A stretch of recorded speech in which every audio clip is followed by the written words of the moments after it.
eu vou ficar aqui. Eu gosto de olhar para o computador também. Não tem problema, né? Pode pôr o óculos, né? Senão eu não consigo ler as mensagens. Esperar alguns minutos aí, vamos ver se entra alguém. Muito bom. Aí, Valdson. Muito bom. Pablo. Minha irmã. Ótimo. Tá. Os meus amigos podem ir me ajudando aí, dizer se eu tô sendo ouvido, se a gente tá aparecendo bem na imagem. Muito bom. Muita gente entrando aí. Aí, Val. Boa. Muita gente, hein? Boa, Pablo. Olá, Ti. Tudo bem? Nossa, quanta gente. Obrigado aos amigos aí. Pessoal, enquanto a gente conecta tudo direitinho aí no Face, no Insta, gostaria de desde já agradecer a presença de todos vocês. Vamos dar um retorno para mim, por favor, com relação ao som. Se eu estou falando num tom de voz legal, se está muito baixo, se está muito alto. Aí, o Laerte já está ouvindo também, né, Laerte? Me dá umas dicas aí se está tudo ok. Pessoal, nós vamos fazer uma live hoje aqui, um bate-papo com vocês, para que eu possa me apresentar um pouco a vocês, para que a gente possa conversar acerca de alguns assuntos polêmicos. Surgiu a ideia da gente fazer esse bate-papo porque eu tenho recebido muitas mensagens e muitas perguntas através das minhas redes sociais. Delegado André Moron. Então as pessoas me perguntam vários assuntos do cotidiano, assuntos de política, qual é o meu posicionamento com relação a alguns temas polêmicos, controversos. Então a gente vai procurar responder todas elas hoje aqui. Nós fizemos um apanhado das perguntas, todas elas foram relacionadas. Eu não sei se nós vamos ter tempo para responder todas, eu vou procurar responder, esgotar o assunto, e quem tiver mais alguma colocação para fazer, pode ir fazendo aí. Mas se por acaso não der para esgotarmos todas as perguntas, a gente faz uma outra live daqui a alguns dias, uma semana, 10 dias, para que a gente possa ser compreendido por todo mundo que está acompanhando a gente aí, está ansioso e curioso para saber o nosso posicionamento com relação a esses temas polêmicos, tá bom? Eu acho que a gente já pode começar. Eu acho que já entrou, legal, pode começar. Eu acho que a gente já pode começar. O link está enviando para o Face. Sim. É isso mesmo, né? Nós vamos ter o link no Facebook, então, quem não entrou ainda para poder compartilhar, é isso aí mesmo. Algumas perguntas aqui, as pessoas, a Cris e a Vânia que estão comigo aqui, estão na assessoria, vão tentando responder todo mundo também aí com relação a algum problema de sinal, ou de iluminação, ou de conexão, tá bom? Todo mundo, todos os meus amigos aí, principalmente vocês que são os mais próximos, né? Que estão no meu círculo de relacionamento, já me conhecem, sabe que eu tenho uma história com Sorocaba, que eu tenho uma história, minha família é aqui de Sorocaba. Eu nasci aqui na cidade há 58 anos atrás, eu sou do mês de maio, um signo de touros, portanto. Meus pais são daqui da cidade também, minha família morou a vida toda aqui. Nós éramos comerciantes na área central da cidade, a saudosa lanchonete Caju. Muitas pessoas me abordam até hoje, lembrando da minha mãe, do meu pai, da minha avó, dos meus irmãos, aquela convívio que a gente tinha, então gostoso, interessante, que é desenvolvido no comércio. Mas toda a minha juventude, toda a minha infância e juventude foi passada aqui em Sorocaba. Aqui eu estudei, aqui eu trabalhei, aqui eu estudei no Antônio Carlos Padilha, depois estudei no Getúlio Vargas por 2 anos, daí estudei no Objetivo, no Colégio Objetivo, até prestar o vestibular na Faculdade de Direito de Sorocaba. Sou formado em Direito pela FAD de Sorocaba, e após o curso de formação, por escolha pessoal, eu prestei o concurso para delegado de polícia, fui aprovado e iniciei então as minhas atividades na Academia de Polícia em São Paulo. Depois de um curso de aperfeiçoamento, de início na carreira, nós somos deslocados então para unidades onde efetivamente a gente vai exercer a nossa função. E eu fui deslocado para uma cidade bem pitoresca, Barra do Turvo, divisa com o estado do Paraná, já lá na região do Vale da Ribeira. Uma região muito pobre, uma região muito carente, mas que acabou me ensinando muito naqueles primeiros meses, naqueles primeiros anos de profissão. Percorri todo o Vale, Jacupiranga, Ilha Comprida, Iguape, Cananéia, Miracatu, Registro. Permaneci lá por quase 3 anos e aprendi a gostar daquele povo. Subi depois para Tapiraí, já na região de Sorocaba, onde permaneci por mais 2 anos. E finalmente aqui em Sorocaba, onde eu finalizei os meus 30 anos de carreira, 34 no total, 30 anos de carreira na polícia. Aqui em Sorocaba eu trabalhei junto à DIG, junto à DISE, Delegacia de Entorpecentes, de Combate a Entorpecentes. E nos últimos 10 anos da minha carreira eu fui o responsável pela Delegacia Seccional de Polícia de Sorocaba. Posso dizer que fui realizado, fui um policial realizado, cumpri todas as minhas missões, realizei todos os meus desejos, procurei dar o melhor de mim em todo esse tempo da minha carreira, que se encerrou então há 1 ano e 8 meses atrás.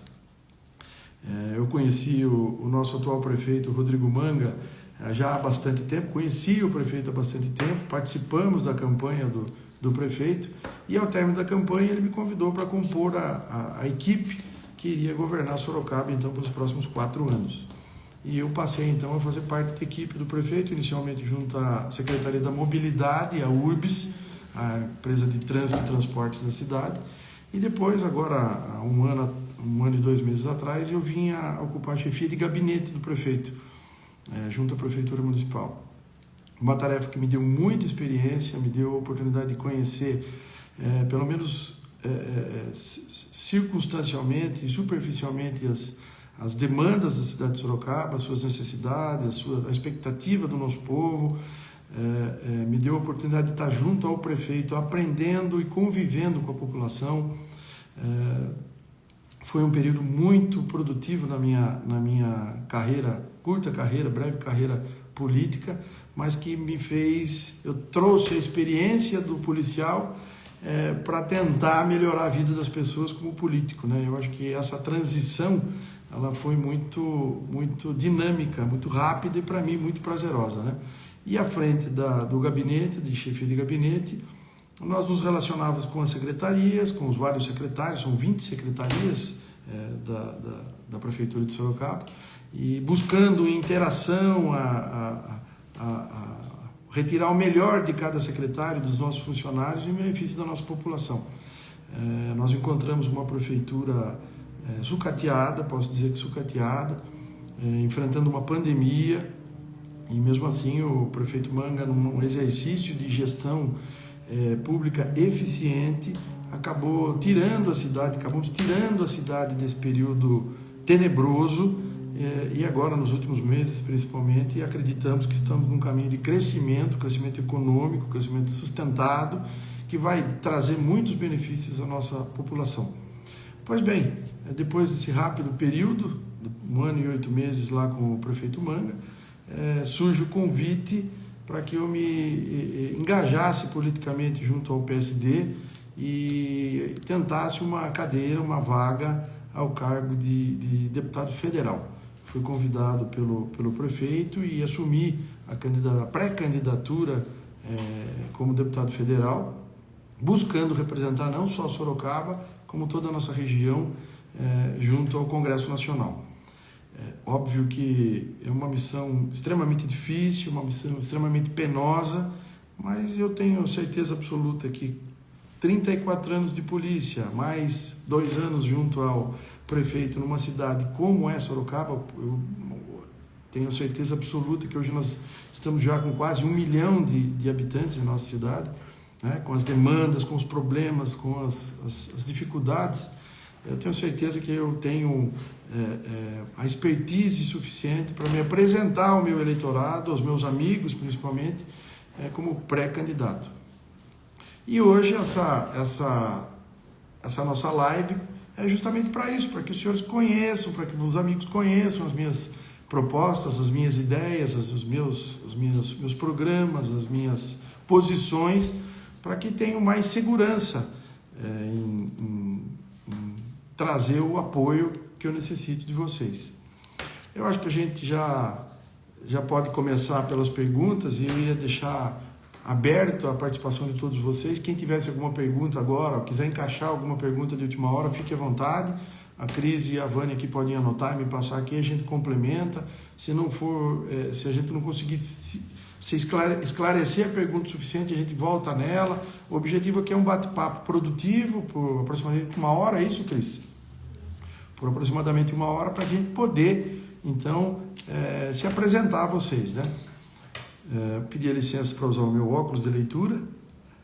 E vamos lá já por uma pergunta, primeira pergunta aqui de um seguidor. Dr. Moron, em sendo eleito deputado, o senhor se posicionará a favor nas votações de expansão da malha ferroviária, seja de carga e transportes para o estado de São Paulo? Lutará para incluir Sorocaba no circuito dessa expansão? Bom, rapidamente, fazer um breve histórico, né? O país, eu acho que é para conhecimento de todos vocês, investiu muito no transporte rodoviário, né? Temos sim facilidade e rapidez no transporte dessas cargas, mas temos também problemas, excesso de caminhões, custo do transporte, o custo de estradas nem sempre em bom estado de conservação, custo de pedágio, tudo isso acaba complicando e trazendo algumas dificuldades no deslocamento no território nacional desses produtos. São Paulo, e especificamente Sorocaba, nós temos uma malha ferroviária muito extensa. Essa malha ferroviária pertence ao governo federal. E por força de alguns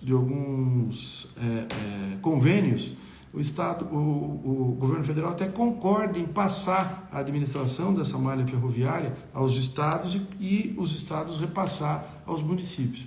Por que eu falo isso? Nós temos alguns estudos aqui, e o período que eu passei na URBS, na empresa de trânsito e transportes, nós temos alguns estudos de alguns engenheiros lá já prevendo, por exemplo, o VLT, o veículo leve sobre trilhos, né? Que seria uma maneira de transporte rápido, utilizando essa malha ferroviária que já existe, da malha rodoviária federal. Então, esse VLT viria como uma complementação, um alimentador da rede de BRT, por exemplo. Poderíamos expandir essa rede ali para o Éden, para Brigadeiro Tobias, um pouco mais para frente, para cidades mais próximas das pessoas que trabalham aqui na nossa cidade, para que a gente pudesse fazer a mobilidade dessas pessoas com maior rapidez. Nós temos uma malha ferroviária que alcança São Paulo. Sorocaba já deveria ter um transporte de trem que levasse os nossos passageiros para São Paulo.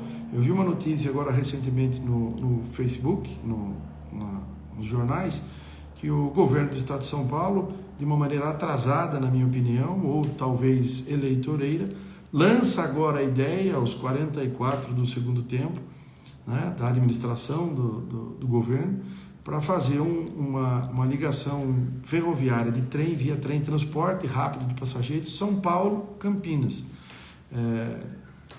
Sincero ao falar para os amigos, eu não sei por que Sorocaba não foi aquinhoada, não foi lembrada para fazer esse transporte de passageiros também. Nós temos aqui inúmeros amigos, inúmeros parentes que trabalham, estudam em São Paulo e se deslocam ou de ônibus ou com veículo próprio, gerando um grande congestionamento, muitas vezes na entrada de São Paulo ali, ou na estrada, risco de transporte, enfim. Eu acho que já passou da hora de Sorocaba também ser lembrada para esse projeto de transporte público, eficiente, seguro, barato, para levar a nossa população, que não é pouca gente, não, é bastante gente, para trabalhar ou para estudar em São Paulo e vice-versa, retornar com os nossos moradores aqui da cidade para a cidade, né, para Sorocaba. Me parece que a ideia vai começar com Campinas, mas em sendo eleito, uma das minhas propostas é imediatamente se passar o estudo para se estender para Sorocaba também, uma linha que já existe, né? Até a iniciativa privada mesmo poderia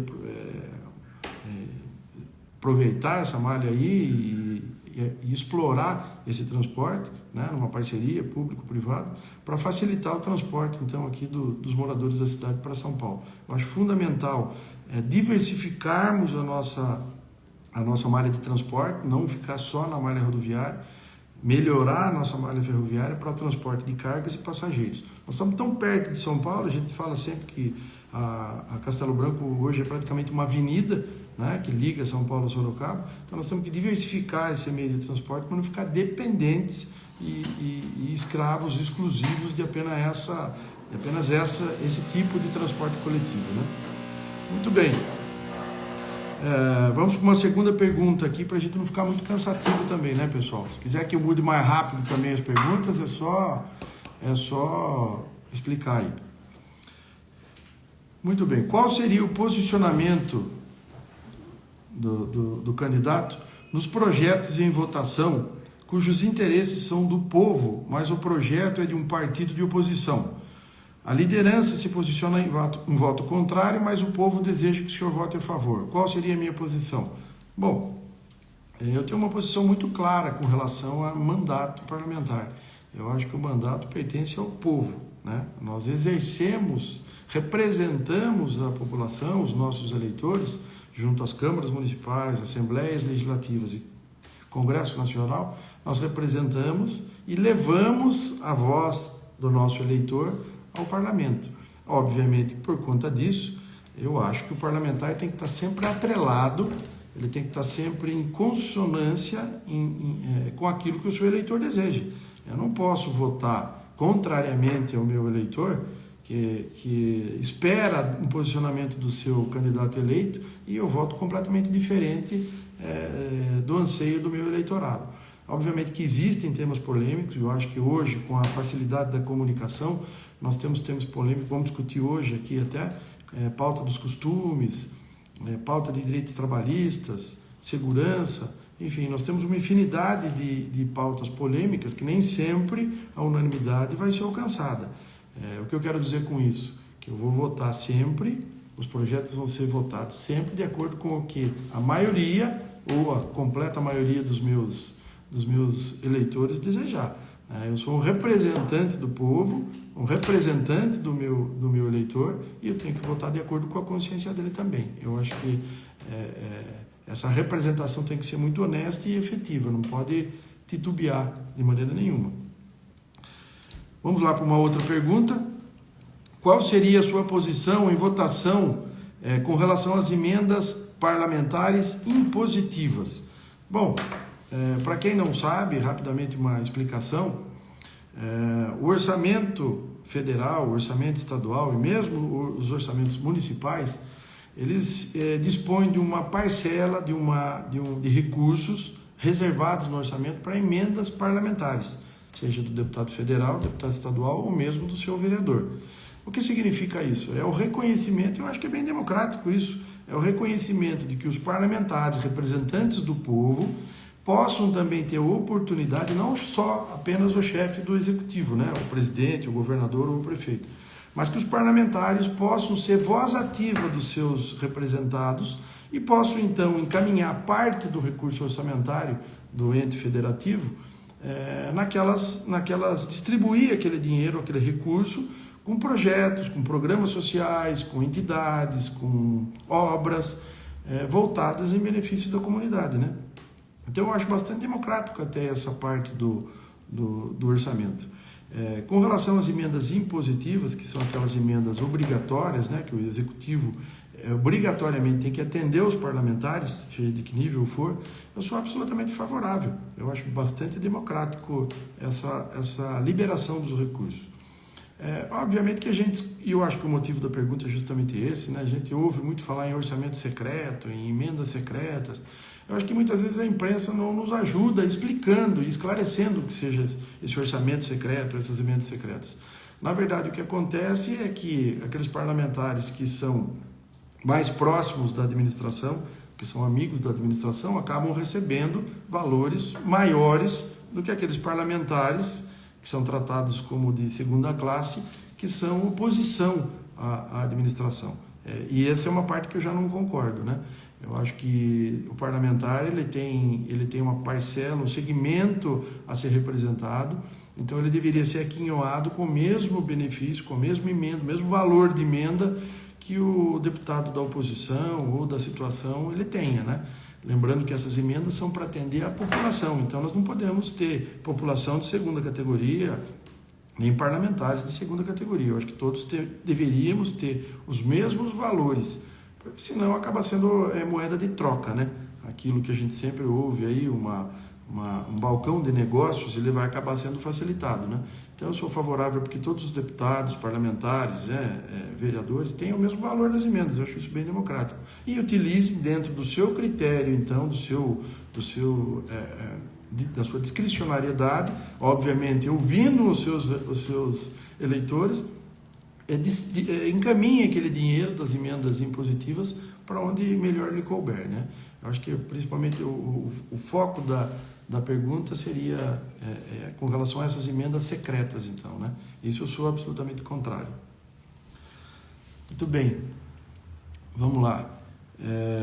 Mais uma pergunta aqui para a gente responder. Como o senhor se posicionaria na votação em relação ao aumento dos gastos públicos? Eu acho que isso é um tema bastante complexo já, né? Porque a gente tem um contexto na pergunta, né? Obviamente que todos nós somos contra, eu vou ser contra aumento de gastos públicos desnecessários, né? Aleatórios. Eu acho que existe uma lei de responsabilidade fiscal que ela vai nortear a administração do gestor público, mas obviamente que existem situações absolutamente que fogem ao controle do gestor e não temos condições, então, de respeitar aquele limite de gastos, né? A lei de responsabilidade fiscal, na minha opinião, por exemplo, limitou muito bem gastos com pessoal, custeio da máquina, porque senão não teríamos dinheiro no orçamento para obras emergenciais, programas emergenciais. Então, o gestor tem que trabalhar sempre no limite de gasto com pessoal, gasto com custeio da máquina. Mas, todos nós sabemos o terror que foi essa pandemia aí, recém-vencida, ou estamos vencendo. Existem situações que o gestor também não cria, ele não dá causa àquelas ações e que precisa de recurso público para resolver. O caso da pandemia é o caso claro, né? As prefeituras e os governos estaduais receberam milhões, bilhões do governo federal em ajuda financeira para poder superar a pandemia. E não podemos esquecer que o gasto do governo federal também é limitado, tem o seu limite de gastos. Para extrapolar esse limite de gastos, o governo precisa de uma autorização especial e a pandemia foi justamente isso, né? Para ele poder aumentar o gasto público, e a gente sabe que o aumento de gasto público gera inflação, gera a perda de poder aquisitivo do nosso dinheiro, então tudo isso é um complicador e é por isso que existem esses limites do gasto, né? Nessas situações, o menos pior é você atender a população, como foi feito, com saúde, com vacina, com postos de atendimento, comprar mais UTI, contratar mais UTI, né? Então, nessas situações emergenciais, a gente tem que ser favorável ao aumento de gastos. Em outras, não. Em tempos normais, eu acho que a tarefa do gestor, a missão do gestor público é justamente trabalhar dentro do seu orçamento, sendo mais efetivo. Por isso que somos frontalmente contra a corrupção. O dinheiro tem que ser gasto naquelas áreas específicas, educação, segurança, transporte, né? Então a gente tem que fazer a gestão desse dinheiro, fazer dar certo a administração, respeitando as leis de responsabilidade fiscal. Então eu sou contra gastos públicos, né? À exceção dessas situações emergenciais, onde o poder público precisa garantir a sobrevida de prefeituras e de estados, principalmente. Dentro dessa discussão sobre emendas, tem uma pergunta aqui também que acho que tem um pouco a ver com aquilo que a gente discutia. Dr. Moron, o senhor enviaria emendas para a Santa Casa de Misericórdia de Sorocaba? Obviamente que sim, né? Eu acho até que, comentando sobre a Santa Casa de Sorocaba, a Santa Casa é uma parceira da Prefeitura Municipal de Sorocaba. Porta de entrada para a Santa Casa, para quem não sabe, são as unidades básicas de saúde da Prefeitura e depois as unidades, as UPHs, as unidades pré-hospitalares, Zona Norte, Sul, Leste, Oeste. Então essas são as portas de entrada do sistema de saúde para a Santa Casa, para os hospitais estaduais. A Santa Casa ela recebe um recurso financeiro considerável da Prefeitura de Sorocaba e a gestão desse recurso passa, então, pela diretoria da Santa Casa, que hoje é administrada brilhantemente pelo Padre Flávio. Todo mundo já ouviu falar ou conhece o Padre Flávio, sabe da capacidade administrativa que o padre tem, né, do seu compromisso com a população, do seu compromisso no rigor dos gastos públicos, né? E ele constantemente, eu mesmo já participei de uma inauguração do Hospital Oncológico ali, da divisão oncológica da Santa Casa, com dinheiro de emendas parlamentares. Existe um tipo de emenda também, que é emenda de bancada, onde vários deputados se cotizam e mandam parte dos seus recursos para juntar, para fazer um bolo maior, para quinhoar, então, uma entidade que esteja precisando de mais recursos, né? E o Padre Flávio vai atrás dos deputados, vai atrás dos vereadores, vai em busca desse recurso, justificando e já justificado no gasto com saúde, com pessoas doentes, com pessoas em recuperação. Então, obviamente que nós mandaríamos, sim, emendas parlamentares para a Santa Casa.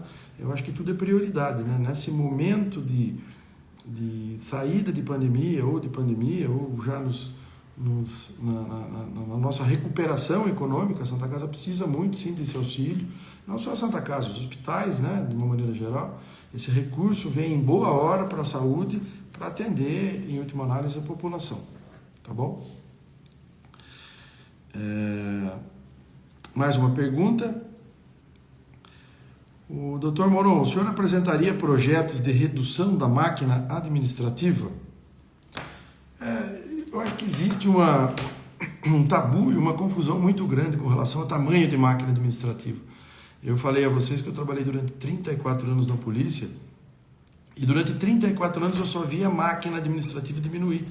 Governos do PSDB, eu participei praticamente de quase todos, durante 30 anos da minha carreira, foram governos do PSDB, até esse último que está aí, e eu nunca vi efetivamente aumento da máquina. É muito, até porque nós temos criado dentro da polícia, e acredito que seja assim também na educação e na saúde, nós temos já criados os cargos já pré-definidos, cargos de delegado, tantos cargos, cargos de investigadores, tantos cargos, escrivães, tantos cargos. O que acontece é que os policiais vão aposentando, vão morrendo, vão se afastando, e a reposição desses policiais não é com a velocidade que nós gostaríamos, né? E nem a reposição baseada em estatísticas, por exemplo, com aumento da população, aumento de frota de veículos, aumento de criminalidade. Isso tudo é muito à vontade do administrador. Então eu acho um pouco de tabu se eu diminuiria a máquina administrativa. Eu acho que quando a gente trata de segurança e trata de saúde, principalmente, e educação, a gente precisa tomar muito cuidado com isso, porque, na verdade, os funcionários públicos eles são alvo de gestores, de maus gestores, que apontam o dedo para os funcionários, dizendo que nós somos ineficientes, que nós somos corruptos, que nós somos, por exemplo, oferecemos um pouco em troca daquilo que nós ganhamos, e isso absolutamente não é verdade. Os funcionários públicos são dedicados, são treinados, são capacitados, são cobrados regularmente. Na polícia, por exemplo, nós temos quanta gente analisa e fiscaliza a polícia: corregedoria, Ministério Público, magistratura, imprensa, advogado, partes. Olha quanta gente fiscaliza uma atividade, a nossa atividade, por exemplo. Veja a educação, veja a saúde. Então, os funcionários, eles são idealistas. Os funcionários trabalham por ideal, mas só ideal e só idealismo não paga conta. O funcionário tem que ser remunerado, e bem remunerado, para ele trabalhar motivado e para trabalhar com eficiência, da maneira que a população espera que a gente trabalhe. Então, eu falei a vocês, a polícia, por exemplo, só diminuiu o tamanho da polícia. Eu trabalhava na DIG há 20 anos atrás, e eu tinha um Garra à minha disposição com 75 policiais civis, só o Garra. a unidade de enfrentamento da criminalidade. Hoje nós temos o GOI na cidade que não tem metade desse recurso trabalhando. Então, quer dizer, alguma coisa está errada. A cidade cresceu em 20 anos, 15, 20 anos, e a polícia diminuiu em 15, 20 anos. Lógico que essa conta não vai fechar nunca. E assim é também com educação, com saúde. Na verdade, os policiais, os funcionários públicos, de uma maneira geral, trabalham cada vez mais para suprir essa falta de recurso.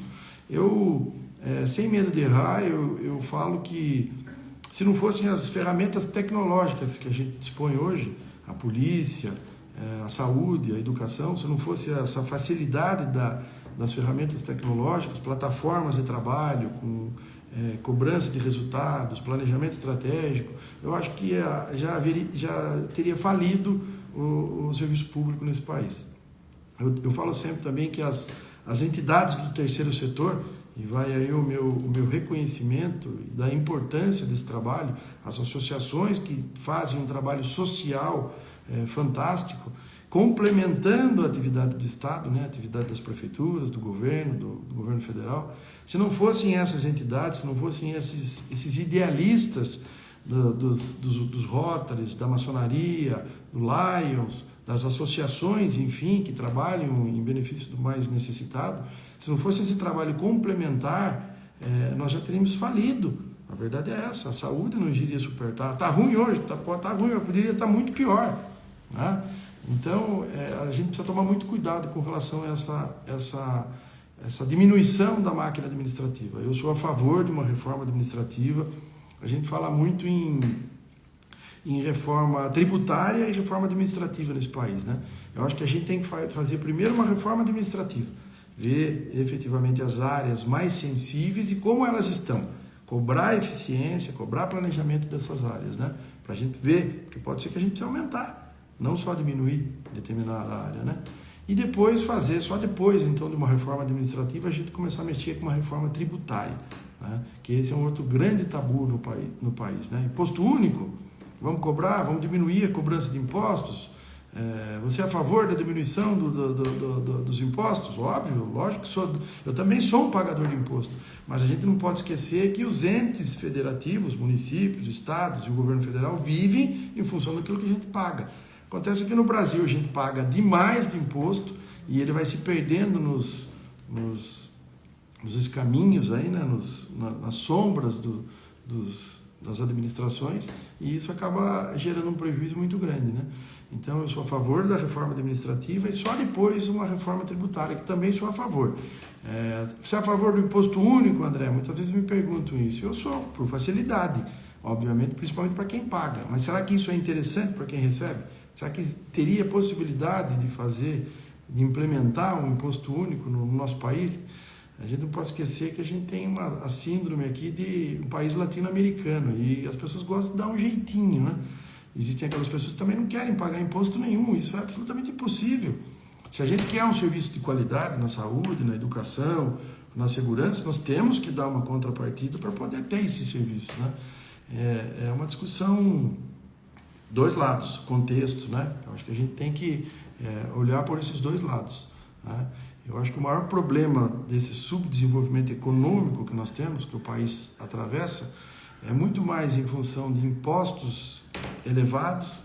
Poderíamos cobrar menos imposto, mas aumentar o raio de pessoas que pagariam esses impostos, né? A presença do Estado em todas as áreas de produção, de geração de riqueza, geração de emprego, geração de renda. O Estado precisava deixar um pouco para o empreendedorismo, né? Para a livre iniciativa, para a iniciativa privada, né? Sair um pouco dessa área. Encargos sociais terríveis nós temos no país. Os empresários aí que estão me escutando, eu falo sempre que os empresários desse país são heróis, porque para você empreender nesse país aqui é difícil, gente, não é fácil não.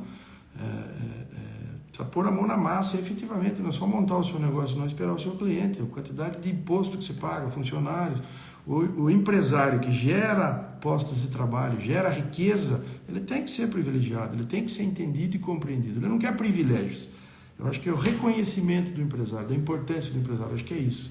Ninguém busca privilégios, nós buscamos, o empresário busca um reconhecimento, né?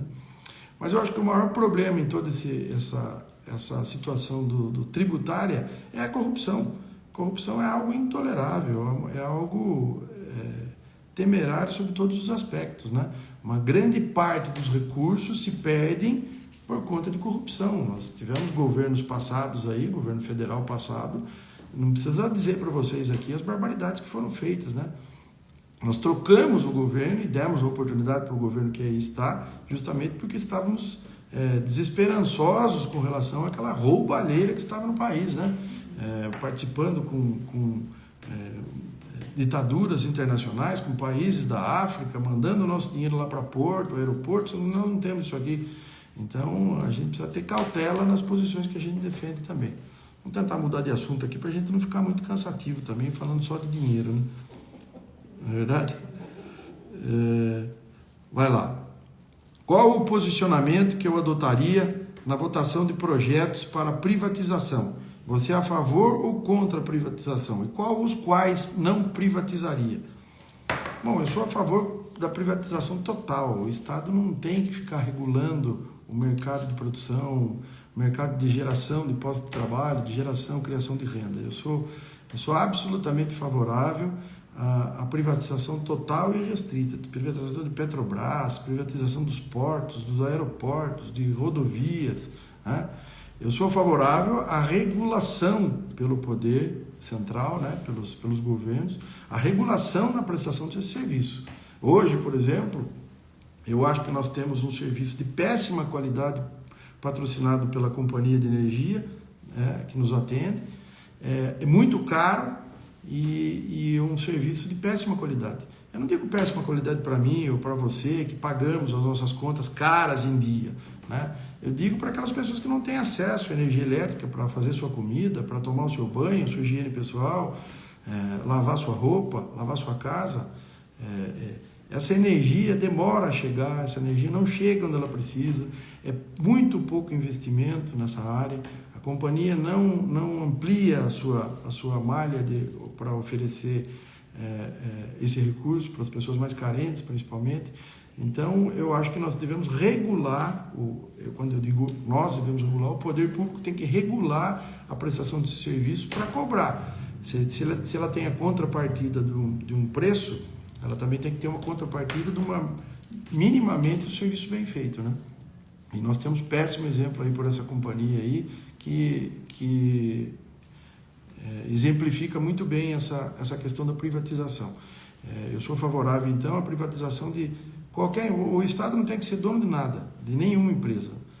Nós podemos regular, estimular a criação de novas empresas, regular o mercado, para que também o grande empresário não tenha um monopólio na prestação de serviço, porque o monopólio também acaba sendo ruim. Não podemos ter uma empresa só que não ofereça combustível, como é a Petrobras. Nós também não podemos ter uma empresa só que ofereça, por exemplo, leite, ou uma só que ofereça uma companhia aérea. Acho que nós temos que ter pluralidade na oferta dos produtos para que a gente possa decidir onde a gente quer gastar o nosso dinheiro com o melhor preço e com a melhor qualidade da prestação de serviço. Basicamente é isso que eu penso. Vamos lá. Qual é o seu pensamento a respeito do SUS e que tipo de proposituras apresentaria para a melhoria do SUS? Eu acho que todo mundo, inclusive eu, nós sempre criticamos o SUS, né? Nós sempre criticamos essa universalidade e essa gratuidade do serviço de saúde, né? Eu sempre fui um crítico, porque confesso a vocês que não acredito muito nessa universalidade e gratuidade de tudo, de segurança, de saúde, de educação, enfim. Eu me penalizo e confesso a vocês que eu mudei de opinião.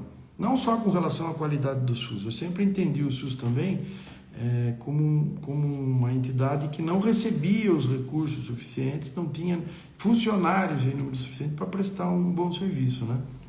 Então a gente criticava o SUS. Na verdade, o SUS, durante a pandemia, deu um banho de talento, né? Um banho de comprometimento, um banho de cidadania, de patriotismo.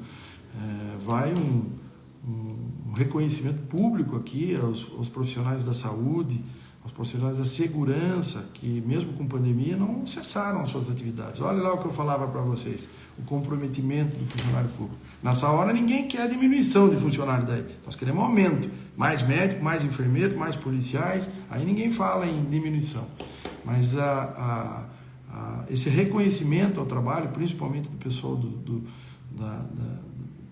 da área da saúde, né? Comprometimento com a nossa saúde, né? Essa dedicação, esse empenho. Quantos não morreram? Né? Quantos não estão debilitados psicologicamente até hoje por excesso de trabalho, por perdas lamentáveis ali de pessoas próximas, né? De pacientes próximos? Tudo isso é muito, psicologicamente, é muito difícil de ser trabalhado. Não é tão fácil como as pessoas pensam, não. Então, na verdade, nós tivemos uma prova de que o SUS é uma entidade que trabalhou muito bem, recebeu recursos a mais e provou que sabe executar esses recursos, sabe trabalhar com esses recursos, sabe empregar esses recursos da melhor maneira. Então, eu acho que o grande segredo para o SUS é esse. O grande segredo é a gente trazer recursos para o SUS, mas melhorar a nossa gestão desse recurso, né? Colocar pessoas capacitadas, profissionais capacitados, para administrar esse dinheiro da melhor maneira possível, né? E, novamente, corrupção, né? Corrupção é que destrói toda a possibilidade de novos investimentos. Então, compra de remédios dentro do razoável, compra de leitos hospitalares. Nós tivemos aqui escândalos na administração anterior com relação a valores de máscaras e de luvas adquiridas, 10, 12, 15 vezes o valor de mercado. É verdade também que muitas empresas extrapolaram, né? Um produto que custava R$1 passou a ser vendido a R$10. Uma luva, uma máscara que era vendida a centavos, passou a custar 5, 6 reais. Então, empresários inescrupulosos também quiseram se aproveitar dos negócios da pandemia, né, para lucrar cada vez mais, né? Então, eu defendo muito isso, defendo o recurso da saúde, os orçamentos municipais, falando especificamente de Sorocaba, existe uma verba carimbada que o prefeito é obrigado a gastar com saúde, e nós aqui em Sorocaba gastamos além dessa verba carimbada. Assim também é com a educação, existe uma verba, um pedaço da verba, um percentual da verba que o prefeito é obrigado a destinar à educação, e aqui em Sorocaba nós também gastamos mais do que essa obrigatoriedade. Mas eu acredito muito na gestão, eu acho que pode melhorar muito o SUS na gestão do dinheiro público, né? Facilitando a aquisição de equipamentos, de medicamentos, rigorosamente sendo observadas as regras da livre concorrência e da boa licitação, né? Ou seja, combater muito fortemente a corrupção, porque isso acaba levando uma fatia imensa do bolo, né? Essa é a minha proposta para o SUS. Vamos lá, vamos ver se a gente acha que uma outra... Como é que eu estou com o tempo, meninas? Temos 15 minutos ainda de bate-papo, né? Está caindo algumas perguntas aqui que eu não consigo ler, responder e ler essas perguntas aqui também. Mas depois eu vou selecionar essas perguntas também e respondo diretamente aos nossos seguidores, ou então me comprometo a gente discutir e complementar isso em alguma outra live, tá legal? Bom, vamos lá. Em sendo eleito, quais as comissões que seria do meu interesse? Se eu entendi bem a pergunta aqui, e traçando já um contexto da pergunta, dentro do Congresso Nacional, especificamente, que é o meu objetivo, nós temos comissões temáticas, que é para discussão dos deputados. Os deputados representam cada um o seu segmento da sociedade, e obviamente que eu levo para o Congresso, levarei para o Congresso Nacional a minha expertise, a minha experiência que eu tenho na área da segurança pública, 34 anos trabalhando com segurança pública. Eu fui um profissional do direito, um profissional da segurança durante 34 anos, então eu tenho alguma coisa a apresentar, melhoria de legislação, projetos voltados à melhoria da segurança da população. Então, obviamente que uma das comissões temáticas que me interessaria seria a da segurança pública, né? Nós temos lá na Câmara o que eles chamam de bancada da bala, por exemplo, né? Onde são reunidos os deputados que têm algum vínculo com a Polícia Militar, Polícia Federal, Polícia Civil, guardas municipais, enfim, a chamada pejorativamente pela esquerda como a bancada da bala. mas que eu acho que juntos a gente pode desenvolver muito trabalho ali na área social, com a expertise, com a experiência de um policial, né? Aqui na ponta da linha. Nós podemos defender melhoria da legislação, por exemplo, saidinha temporária de preso é um absurdo. O preso foi condenado a 3 anos, tem que ficar 3 anos preso. Não tem que sair com 3 meses de presídio, que não é hotel. Então eu sou frontalmente contra saidinhas, até porque os presos saem com missões lá de dentro, impostas por criminosos que não vão ter esse benefício. Eu acho que acaba sendo prejudicial ao preso, porque muitos deles acabam não voltando e acaba regredindo de regime. Então eu sou contra apertar ainda mais a nossa legislação, criação de leis extravagantes, eu sou contra isso. Eu acho que nós temos que aperfeiçoar aquilo que a gente tem, que já é bastante. Nós temos uma legislação penal extremamente, um leque fantástico, vamos aperfeiçoar e vamos tirar algumas coisas aí que fogem do contexto. Progressão de regime. Eu acho que o Brasil deve ser o único país do mundo que tem esse benefício. Posso estar errado, pode ser algum país do mundo aí que tem essa progressão. E o que é isso? O preso entra no regime fechado, depois ele passa para um semiaberto, onde ele vai só dormir na cadeia, depois ele passa para um aberto, onde ele dorme na casa dele e só assina um cartão de compromissos com o sistema penitenciário. Sou contra isso também. E acho também que não precisa ter uma penalidade muito grande, não. Um roubo, em vez de ficar colocando 15, 20, 30 anos no roubo, com todos esses benefícios, saidinha temporária, progressão do regime, diminui, não tem problema, roubo, 6 anos, mas são 6 anos preso, onde o preso vai ter oportunidade, vai ter a possibilidade de estudar, de trabalhar, não tem problema nenhum, mas principalmente de entender que ele cometeu um ato ilícito, que ele cometeu um ato contra a sociedade e está sendo segregado justamente para se reabilitar, para entender o porquê que ele cometeu aquela insanidade e não voltar a cometer, resgatando então o preso. Eu acredito nisso. Então eu sou contra soluções mágicas, não existe. Trabalhei muito em cadeia pública, sei que a grande maioria que se encontra numa cadeia pública, falta de oportunidade, como eu já disse, um desatino, é uma pequena parcela que é aquele criminoso contumaz mesmo, aquele criminoso que faz do crime a sua profissão. E a grande parcela lá quer cumprir a sua pena e quer voltar ao convívio social, ao convívio da sua família, enfim, é uma vida absolutamente normal. Então eu acho que a gente, prevendo o tempo que ele vai ficar preso e dando oportunidade para o preso se reintegrar à sociedade, a gente vai diminuir essa superlotação em presídios, vai diminuir reincidência, vai diminuir o cometimento de crimes graves com resultado morte, que infelizmente aqueles criminosos mais agressivos acabam praticando. Então eu sou favorável à comissão, gostaria de participar de uma comissão de segurança para levar toda essa pauta à discussão com os outros deputados, né? Uma outra comissão muito importante do Congresso Nacional é a Comissão de Constituição e Justiça. A comissão ela analisa todos os projetos que vão ser votados na casa, dando parecer se ele é constitucional ou não constitucional.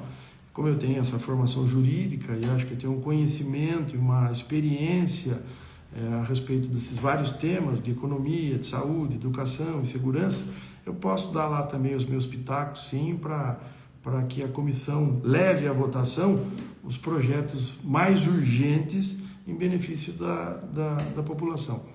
Eu lembro aos amigos que nós tínhamos uma deputada que presidia a Comissão de Constituição e Justiça e ela era favorável, a bancada era favorável ao cumprimento da pena em segunda instância, que seria muito importante para o país. E essa, sem dúvida nenhuma, só existe aqui no país. Esse negócio do criminoso ser julgado em primeira, segunda e terceira instância, só aí então ele começar a cumprir uma pena, é só aqui que nós temos isso. Isso é uma outra barbaridade que nós precisamos debruçar urgentemente em cima.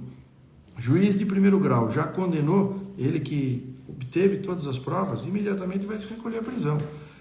Passível de recurso, passível do preso recorrer, mas já preso, no segundo grau. No terceiro grau, a mesma coisa, ele vai ter a oportunidade de recorrer, mas já cumprindo a sua pena, né?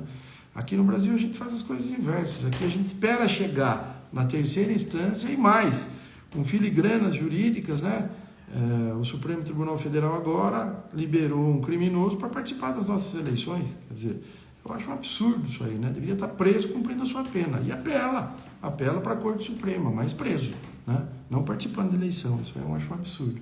Então, a Comissão de Constituição e Justiça é uma também que eu gostaria de participar. E existem outras ali, comissões importantes, né?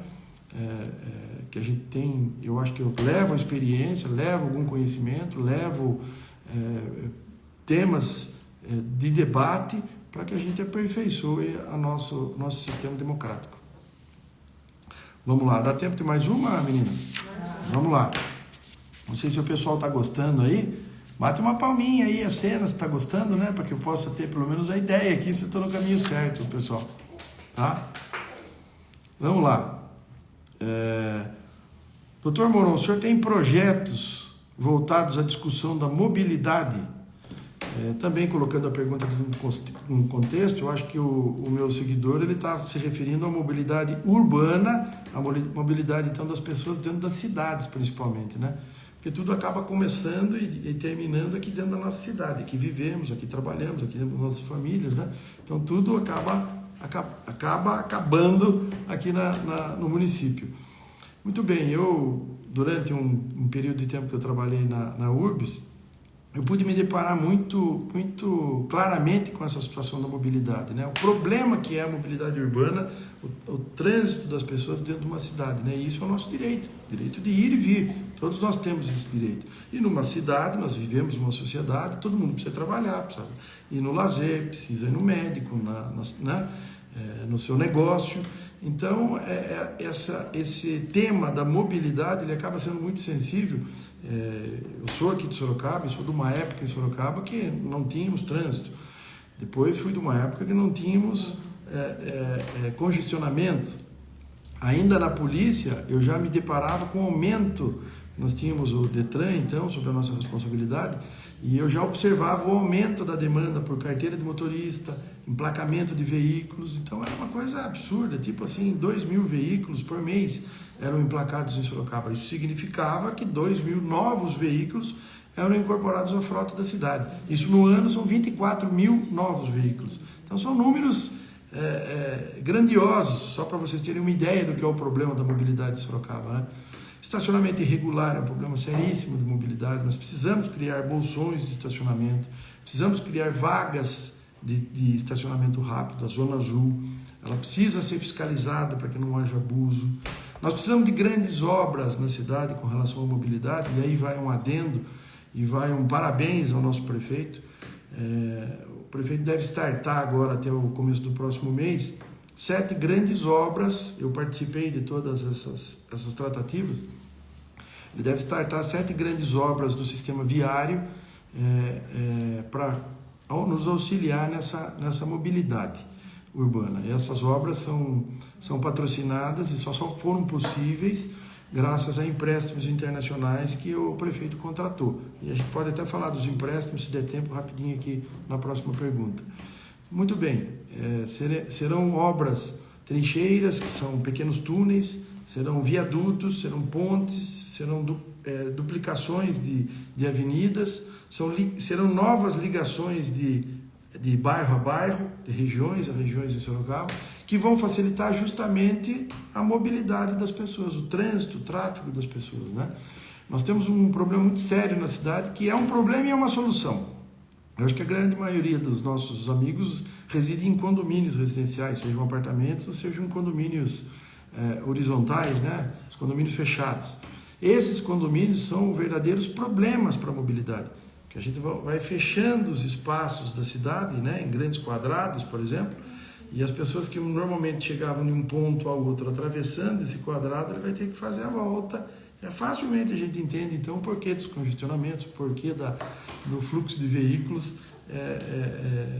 serem sempre para o mesmo local, né? As escolas são sempre nos mesmos locais, né? Quer dizer, o trânsito das pessoas vai ser para aquele local, obviamente, também. Então, o problema da mobilidade é seríssimo. Eu acho que precisa de investimentos concretos nessa área. O prefeito contratou esses empréstimos internacionais porque os projetos pré-aprovados, escolhidos por nós, vai representar um salto de 12 anos em termos de mobilidade urbana na cidade.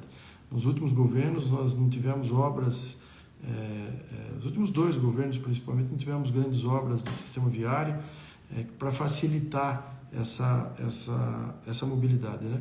Eu me lembro do viaduto lá da JJ Lacerda, que liga a JJ com a Avenida Ipanema, foi uma obra entregue agora recentemente, de governos passados, né? Empréstimos passados, internacionais passados também, e agora nós estamos brevemente, o nosso prefeito, vai estar entregando a obra ali do viaduto que vai cruzar a Avenida Itavuvu, vindo pela Ulisses ou pela Edivar Frufru. Ele vai cruzar a Avenida Itavuvu, então, para ligar essas 2 grandes regiões de Sorocaba. Também vai ser uma obra agora que vai ser entregue nos próximos dias. Mas, efetivamente, do prefeito Manga, essas 7 obras iniciais aí, e outras virão.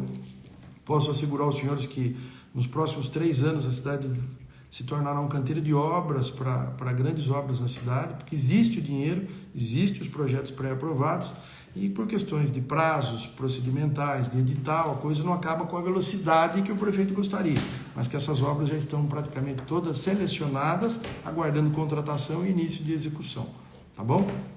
Então a questão da mobilidade é muito sensível. Nós tivemos um exemplo agora, me surgiu mais uma lembrança. Nós tivemos um exemplo, eu moro ali na região do shopping Iguatemi, onde existem muitos condomínios. E era praticamente impossível sair do meu condomínio, que é o Tivoli, para acessar a avenida ali da Carlos Comte, porque ao lado nós temos o Sunset e logo antes nós temos a rua Pérez Hernandes, se não estou equivocado, com um sem número de prédios residenciais. Então, obviamente que todas as pessoas saem de casa para trabalhar ou para levar filho na escola no mesmo horário. Então, é um verdadeiro gargalo aquele espaço público ali. E desde o primeiro dia da gestão do prefeito, a URBS ainda, a gente já estava trabalhando com alternativas ali, e o nosso secretário Pasquini, que é conhecedor dos problemas do trânsito na cidade, sugeriu e conseguimos implantar ali uma duplicação da rua Augusto Lípio, que vai favorecer aquele trânsito ali da Pérez Hernandes e da Augusto Lípio, favorecendo a ultrapassagem da avenida já diretamente, ou indo para Votorantim, ou passando para a avenida, descendo para Votorantim, ou descendo a Carlos Comte. Então quem passa por ali agora, principalmente os moradores, os amigos que residem ali, viram como evoluiu o trânsito ali naquele pedaço, com obras do sistema viário que acabaram facilitando muito o acesso e a saída das pessoas naquele local. Tá? Como é que estamos de tempo? Eu só queria fazer mais uma pergunta aqui. Sim, que tem a ver com esse problema do transporte e da mobilidade. Em sua opinião, o prefeito Manga recorrerá a linhas internacionais de empréstimos que há pouco tempo ele era contra. Qual o seu pensamento dos empréstimos internacionais atrelados em moeda estrangeira? E em sua opinião, uma dívida em moeda estrangeira justificaria, mesmo assim, a geração de empregos e melhorias para a cidade? Sem dúvida nenhuma. Eu falei para vocês de um orçamento municipal como ele é restritivo. Nós temos verbas carimbadas para a saúde, para a educação, para custeio da máquina, para pagamento de pessoal. Sobra uma fatia muito pequena para novos investimentos. Então, eu participei dessas tratativas logo no começo do governo do prefeito.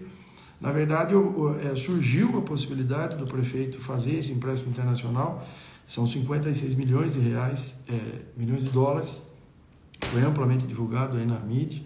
E que há necessidade de uma autorização da Câmara Municipal, então, para aprovação dessa possibilidade de contrair esse empréstimo, né?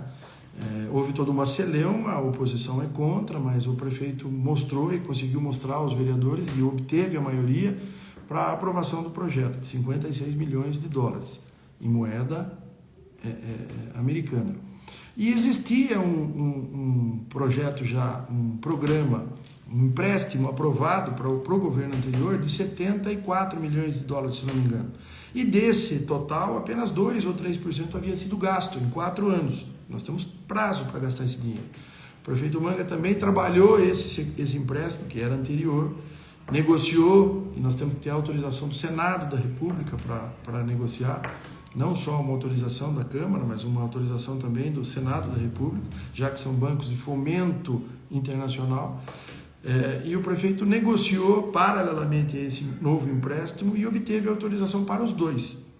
E eles analisam um sem número, né, de questões, desde a capacidade financeira da prefeitura, a capacidade de pagamento, né, crescimento da cidade, número de habitantes, as obras, principalmente do sistema de mobilidade, né? Então o prefeito conseguiu esses 2 empréstimos que vai permitir a construção de todas essas obras que eu me referi a vocês, não só essas 7, mas existem elencadas já outras, um total de 34, se eu não estiver equivocado, novas obras para o sistema viário, e isso só vai ser possível graças a esse dinheiro do empréstimo internacional. Ah, André, mas ele é feito em dólar, nós temos que pagar em dólar, se subir a moeda. Se subir a moeda, vai subir o valor do investimento também, e eu explico. Meu entendimento, o empréstimo, ele não quer dizer que ele vai entrar no caixa do governo municipal imediatamente. A empresa, os bancos, eles seguram esse dinheiro e abrem uma linha de crédito para que a prefeitura utilize. E essa linha de crédito tem que ser gasta de que maneira? Com projetos aprovados e licitados de construção de obras, pré-aprovados, depois projetos executivos de execução dessas obras já escolhidas, né, e aprovadas pelo Banco Investidor de Fomento. À medida que essas obras forem sendo licitadas e executadas, há uma medição dessas obras, ou seja, há uma fiscalização, um gerenciamento, um acompanhamento, e à medida que elas forem sendo feitas, elas vão sendo pagas com esse dinheiro pré-aprovado, com essa carteira de crédito que o prefeito passa a executar então. Então o dinheiro ele não entra de uma vez, ele vai entrando à medida que as obras forem sendo realizadas, efetivadas, e elas vão sendo pagas. Muito bem, nós temos 4 anos para gastar esse dinheiro e mais 1 ano para começar a pagar. Então nós temos 5 anos aí para começar efetivamente a pagar. E depois nós temos mais 5 anos para terminar de pagar em moeda estrangeira, em moeda internacional. Só que os juros são baixíssimos, é coisa de 1% ao ano, é muito baixo o juro, não existe um juro desse em mercado. Se a prefeitura fosse buscar no mercado financeiro, não existe um negócio desse. É um banco de fomento justamente por conta disso, né? Para o social, né? Para a mobilidade. Então eu sou favorável sim, porque é um dinheiro extremamente barato, que a prefeitura pode pagar, tem reserva financeira, saúde financeira para honrar esses compromissos. E essas obras, além de melhorar o nosso sistema de mobilidade urbana, ela vai gerar um sem número de empregos, gerar renda para a prefeitura também de modalidade indireta, que as empresas contratadas vão ter que pagar, vão gerar riqueza, vão gerar postos de trabalho, enfim, eu acho que todo mundo acaba ganhando, a população vai ganhar porque vai poder andar numa cidade mais bonita e onde nós vamos ter uma qualidade de vida melhor. Então eu sou favorável sim a esse dinheiro, principalmente porque ele é usado com critério, né, dentro de critérios pré-estabelecidos e voltados exclusivamente ao sistema viário, né, com licitações, com tudo já pré-aprovado, com fiscalização, com gestão acompanhada pelo banco, que também não vai ficar investindo dinheiro que depois ele não saiba se vai efetivamente ser usado, né?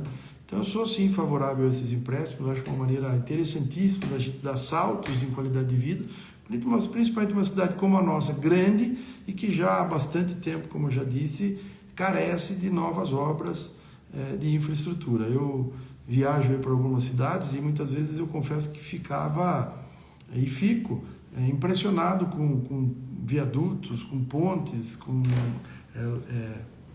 equipamentos que ligam de uma região a outra, autopistas. Então, eu acho que Sorocaba já merece que a gente pense grande, que a gente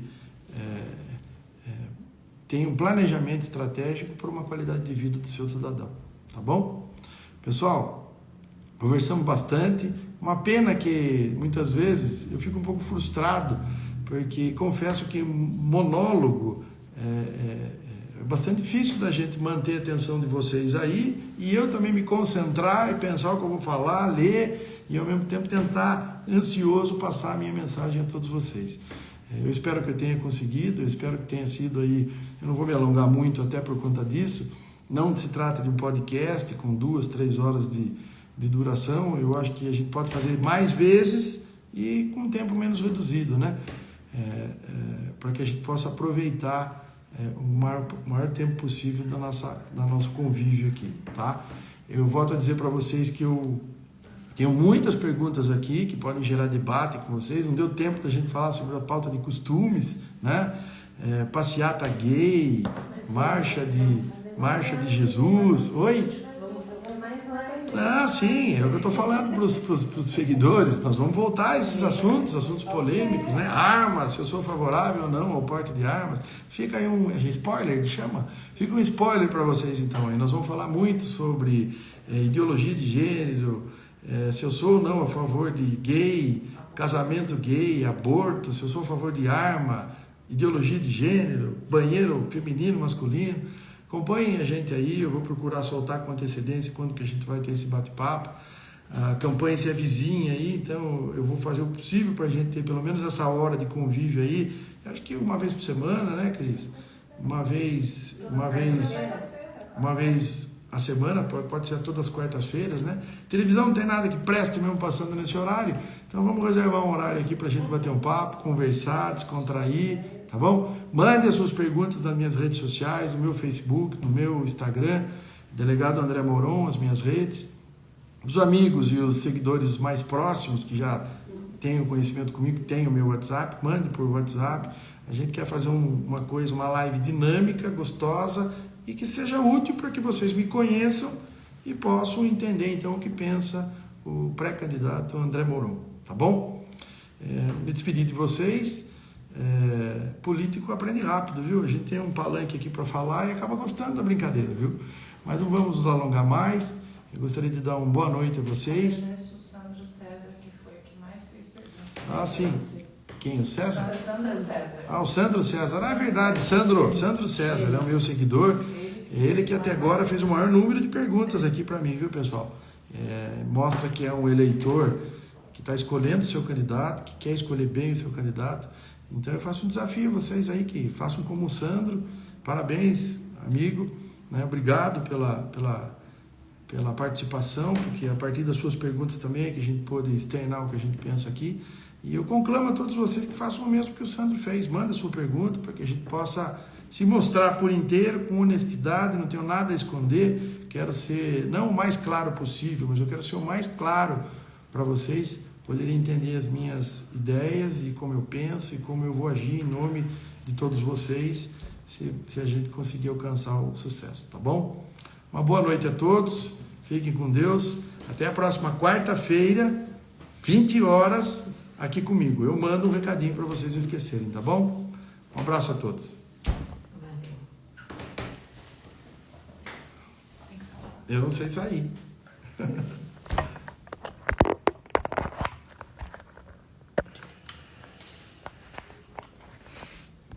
Vou encerrar. Encerra. Foi? Encerra. Não. Acho que aqui. Não é agora isso, né?